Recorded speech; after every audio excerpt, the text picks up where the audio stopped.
Spectaculaire schoenenexpositie in Kerkrade en de kunstbeurs Brava in Brussel loopt naar Maastricht.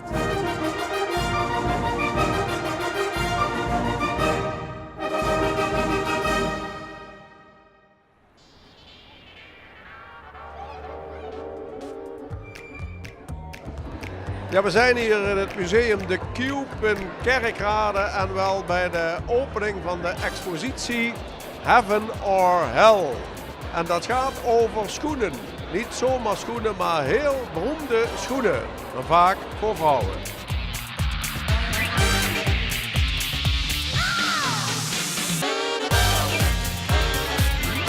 Begin maar overal die schoenen vandaan te halen. Dat zijn bijna kunstwerk, hè? Moet je ze ook nog laten verzekeren?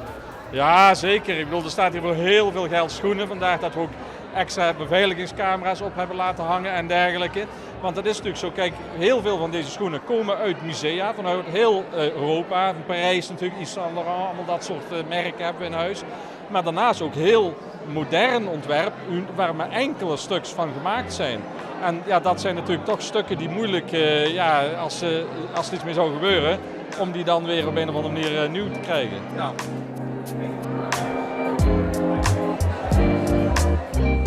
Gemiddeld 23 paar schoenen heeft een Nederlandse vrouw. Ik denk dat je daarboven zit.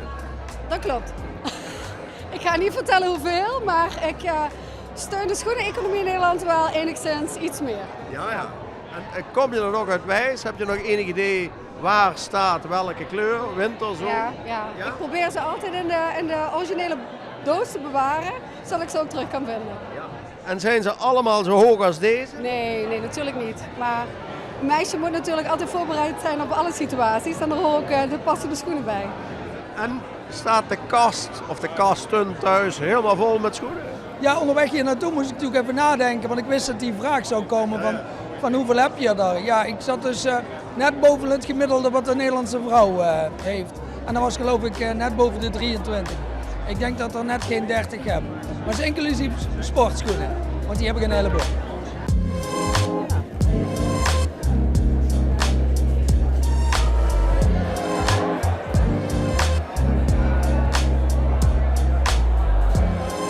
Ja, hoe kan het nou dat vrouwen, en dat zal niet alleen in Nederland zo zijn, zo dol zijn op schoenen?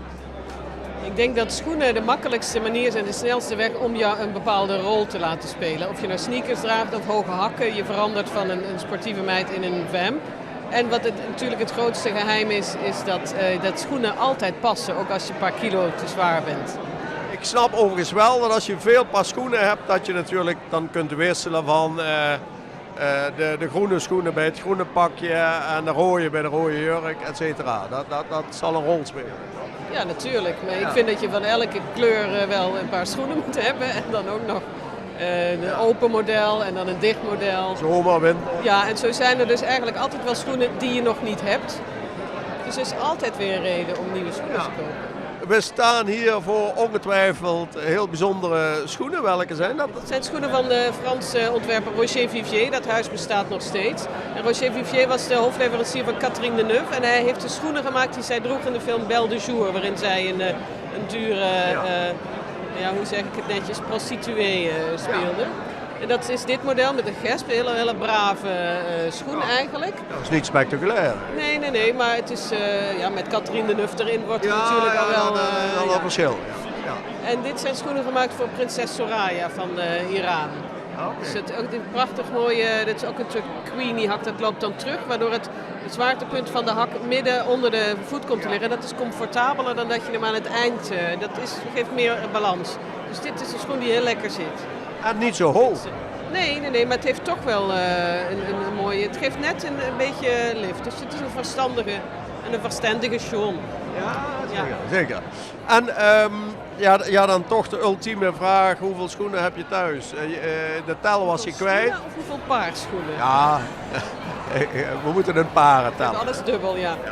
Ik denk dat het toch wel richting de 100 gaat. Maar ik ben opgehouden met tellen. Ja, ook om mezelf te behoeden voor... En dan ben je er nou klaar mee voor de rest? Nee, nooit.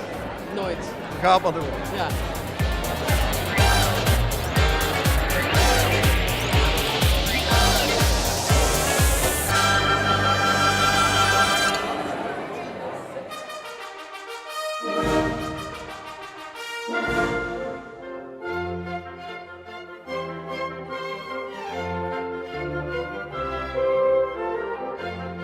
Op de kalender van het jaar met de kunstbeurzen, althans de internationale kunstbeurzen, staat als eerste de Brava in Brussel.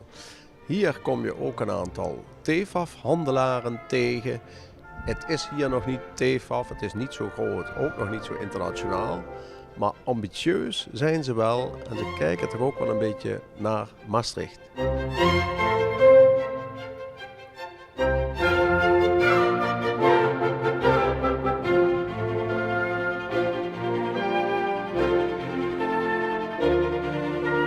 Et quand vous comparez le Brava avec les autres foires, par exemple le TEFAF, mais aussi les foires à Paris et Londres.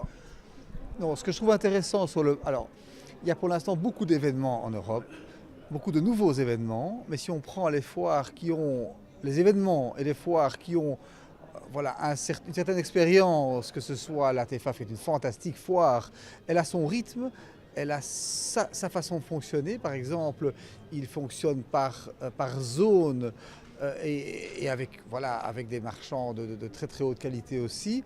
Nous fonctionnons plus en mélangeant tout. On aime bien l'idée de confronter les objets et on aime bien ce côté, je vous ai dit aussi, accueil. On fonctionne avec notre propre personnalité. On a ce côté belge, on est un peu surréaliste dans notre façon de voir les choses aussi.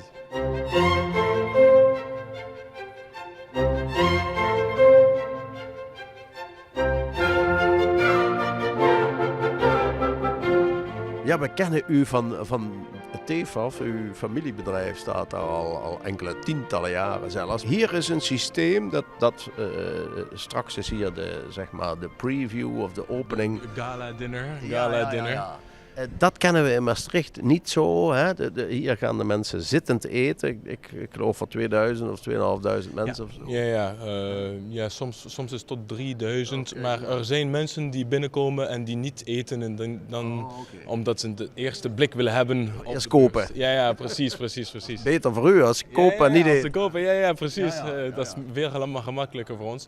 Maar ik zou zeggen, het is soms ook een beetje moeilijk voor ons als galerij. Omdat wij 3 nachten na elkaar moeten openingsuren doorbrengen. 3 avonden opening? Ja, 3 avonden opening. Zeg, en nu in Maastricht gaat de preview veranderen. Hè? Eerst waren er 10.000 genodigd in totaal, nu worden het er 5.000. Wordt dat voor u als galerie moeilijker om te selecteren? En ik denk dat voor sommige mensen die echt kunstliefhebbers zijn, is dat zeer belangrijk. Omdat die openingen zijn altijd een beetje een feest. Dus zijn er een paar of meer dan een paar van de mensen die alleen daar gaan om champagne te drinken en een beetje goede kunst te gaan kijken. En dat geeft een moeilijkheid aan de mensen die echt kunst lief hebben en die kunst willen kopen.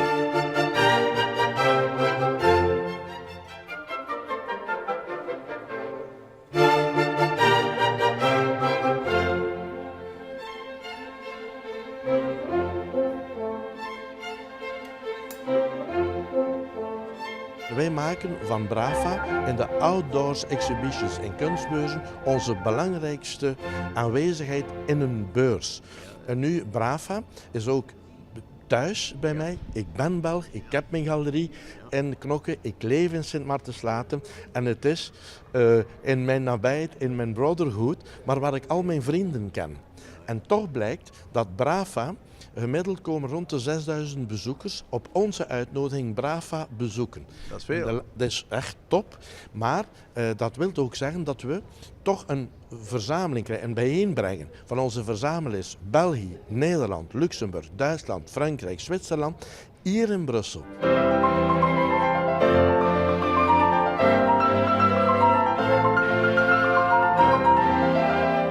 is bijvoorbeeld Maastricht ook niet zo ver. Hè? Heb je daar nog eens aan gedacht? Ik beschouw mij dus als een partner van BRAFA. Een partner die ik ook zou kunnen zijn voor TEFAF. Want je zou aan zich kunnen zeggen, BRAFA gaat elk jaar een stapje hoger, maar het is nog niet TEFAF eigenlijk. Hè? TEFAF is top 3 in de wereld. Onevenaarbaar. En nu hebt u hier om het maar even voorzichtig uit te drukken, een niet onaardige collectie van Christo brengt u. Je zou bijna kunnen zeggen dat u zo'n beetje de huisleverancier van Christo bent. Zakelijk gezien zijn wij echt een partner voor Christo. Nu ook met het komende project in Londen zal gaan daar ook hopelijk de juiste rol kunnen inspelen. Maar het gaat niet over de financiële rol, niet over zakelijk. Het gaat over de innige vriendschappelijke band dat ik heb met Christo. Ach, wie weet komt er ooit nog eens een link Christo, Pieter, Stefan. Dat het is inspirerend wat u zegt, want ik heb graag een onderscheid te maken. Hier hebben we natuurlijk een ruimte ter beschikking die in TEFAF niet mogelijk is. Maar ik hou wel van apart zijn, minder commercieel zijn en in een ruimte die deze is of anderhalf, bijvoorbeeld 1 one-man show te brengen. Om het verschil te maken in zo'n beurs.